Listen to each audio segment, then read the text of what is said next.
Welcome to Tweet of the Week, and as promised, I am back with Mia and Nathan from Frederick High School. These two ninth graders have been participating in our LYNX program there, and they've had some opportunities to do video Skyping with members of the community, take some awesome field trips, and they have also been very adventurous in working with their advocates and finding a way to start a new club at Frederick High School. And so I'm going to talk to them about both of those things, and you can follow LYNX on Twitter and you'll see many, many tweets that talk about the amazing adventures of our students. So let's start with your field trips. I understand that both of you had a chance to go to AstraZeneca, and what surprised you the most when you visited that facility? I'm not exactly interested in going into a career of medical science, but people seemed to be so enthusiastic about what they were doing and so willing to tell us about what they were doing that I suppose my perceptions about an environment of medical science definitely changed. People seemed to be much more approachable and open than I thought they would be, so I was happy my perceptions were changed in that regard on that trip. And a lot of careers that don't necessarily relate to science that you could still get into at AstraZeneca, right? Very true. And Nathan, what about you? What did you like about that field trip? I really liked how they went over all they did there. They shared pretty much everything they did, except they wouldn't let us see anything because, you know, that's their secret stuff. But they showed us pictures and then they talked us through what they did. And I thought it was really cool how much information they shared. Like, we got to do this experiment that basically was supposed to show what they did actually in the lab, except it wasn't with actual machinery and actual medicines that they make. But it was really cool to be able to try what they did at the lab. And so getting a chance to understand the careers there, sort of what happens in that program, and to see a simulation as much as they could of the process there, because yes, as they are doing testing for medications and things like that, they do have, you know, that's their product and they want to keep that sort of quiet from their competitors. You also had a chance to go to Galaxy.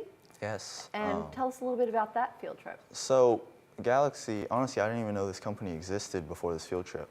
But they do access control systems, they do hardware, they do software. It's a lot of security, like if your cameras, your like card swipers, all that. They do the hardware, the software, and they make sure that it's secure, and they market their product to people all around the world.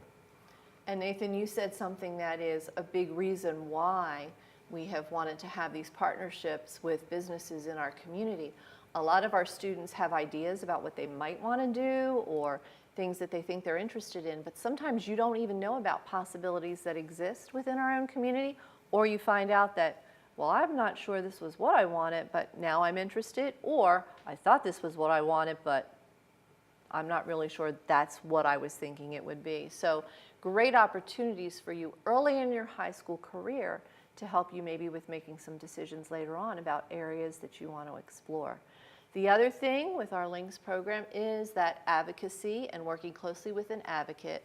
And I understand a group of students, in talking with their advocates, have embarked on a new adventure because you all had a common interest and you wanted to start a new club at Frederick High School. So you want to tell us a little bit about that, Mia? Yes, this club is the Maryland Science Olympiad Club, where we go and compete at various science tournaments in the DC metro area, other times in Pennsylvania, or potentially on the Eastern Shore. So we have a lot of work to do in advance for that, which is why we need to be able to have a certain time and a certain space to be able to prepare, which is why we reached out to our LYNX advocates so that we'll be able to discuss all of that and plan all of that ahead of time before just randomly embarking and going on a tournament. So this group of students is meeting during your advocacy block, a block of time during the day. So you have this common interest, and it sounds like, Nathan, the adults have said, you want to do it, you plan it, you take ownership. Is that fair? I mean, in a sense, it is fair because really we're the ones pushing for it and we want this. So we want to be able to say, this is what we want to do, and then this is how we want to accomplish it. But we do need the adults to, step in, and they need to reach out and help us to find the people we need to get our information or any resources we need to be able to make this team. Very good. So you're learning how to collaborate, you're working toward a goal, you have adults there to help you as needed, but you guys are going to own this club. You've been empowered to make it happen for your school, and I think that is fabulous.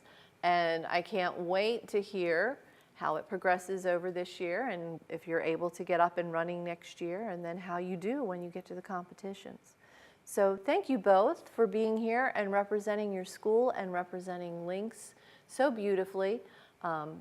It will be interesting to continue to watch your journey and see the possibilities that open up for you. So thank you so much for joining us.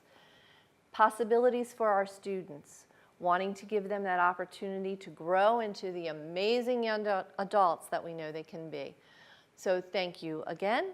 Thank you for letting us share a little bit about this fascinating program, and I hope that you will join us again for another Tweet of the Week, because I think we might have more students on the horizon.